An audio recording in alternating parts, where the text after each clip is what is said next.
Alonso and I are like fire and water. We just don't mix, and we clash, and we hate each other, but we're going to fall in love eventually. If you say so.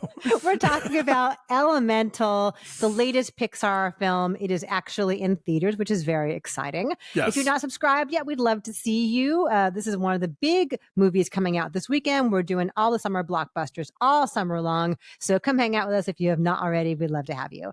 Alonso, what is Elemental about? Come on!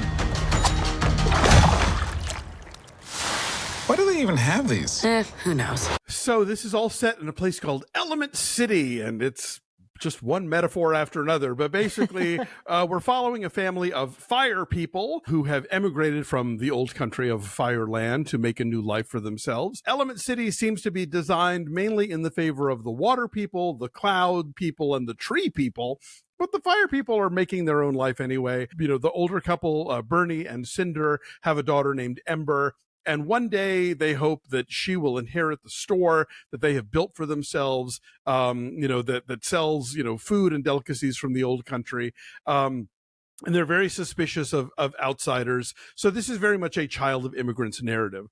Speaking of outsiders, one day in through the water pipes comes City Inspector Wade and Ember, of course, initially, fire and water do not get along. And nonetheless, the more time they spend with each other, the more they kind of realize that, they sort of complete each other, if you will.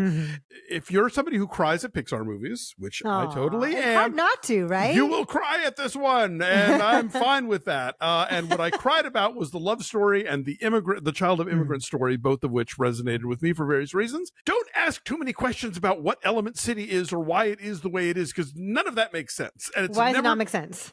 Well, okay, it's never explained like why you would have all of these very different elements together in close quarters when like that could be disastrous for any and all involved. There's a whole subplot about water leaking into Fire Town, which is obviously a bad thing.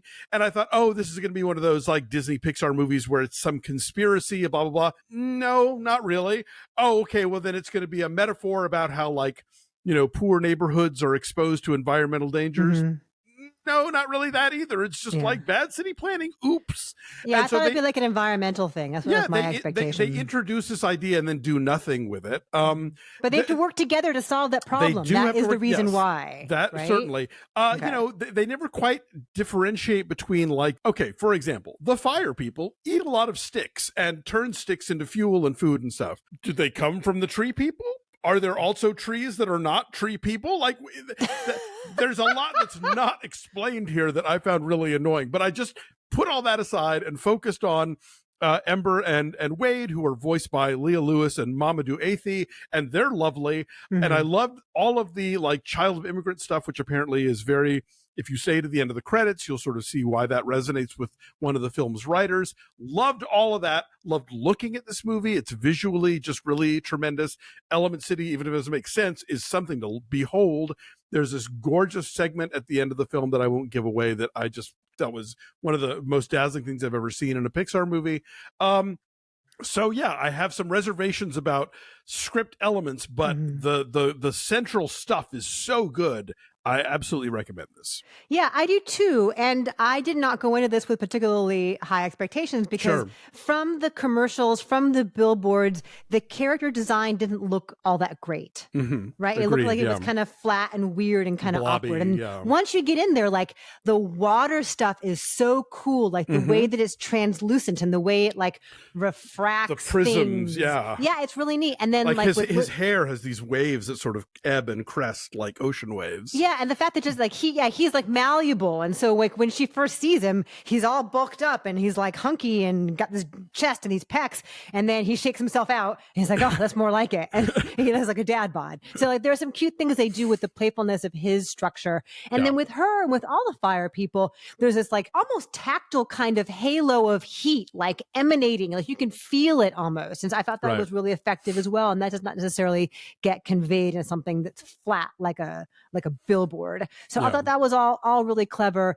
The way that the production design is in Element City, the detail in the skyscrapers, in the apartment that Wade lives in. I thought it was all like, I love the design. It's so cool and sleek and modern. And the fact that it is giant and daunting. You know, it looks like this teeming metropolis. It's like filled with expectation and opportunity, but for the fire people, it's unwelcoming. You know, like she goes across because she has to for some reason. She has to leave her little neighborhood where she feels safe.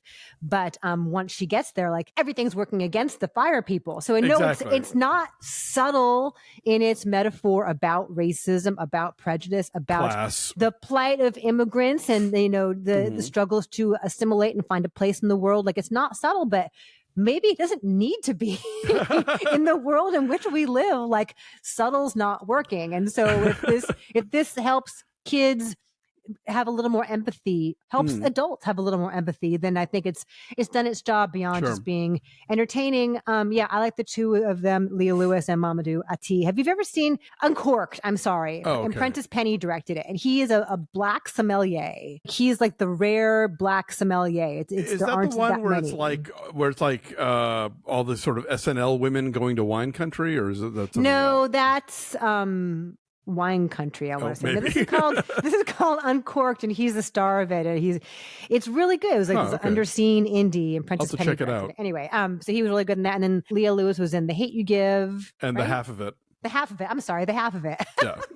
I thought this was really lovely. And then the short beforehand, that made me fucking sob. And Nick looked at me, and he's like, "Are you crying?" I'm like, yes, because it took like that. And I was sobbing. It's an up short with Carl and Doug, and it's so sweet. And it's Ed Asner. Yeah. The late great Ed Asner. That was really sweet. Yeah, it's really sweet. But it was it does the thing that Up does so well so quickly. I'm like, damn, that was fast.